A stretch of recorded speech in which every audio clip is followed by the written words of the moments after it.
I'm most of this planet. I shaped it. Every stream, every cloud, and every raindrop, it all comes back to me. One way or another, every living thing here needs me. I'm the source. I'm what they crawled out of. Humans, they're no different. I don't owe them a thing. I give, they take, but I can always take back. That's just the way it's always been. It's not their planet anyway.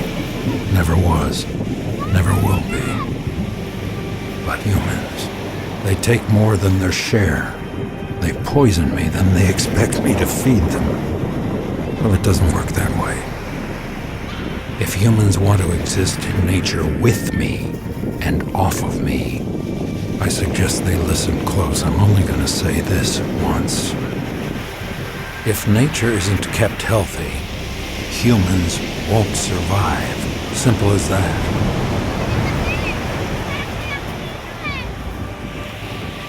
I could give a damn with or without humans. I'm the ocean.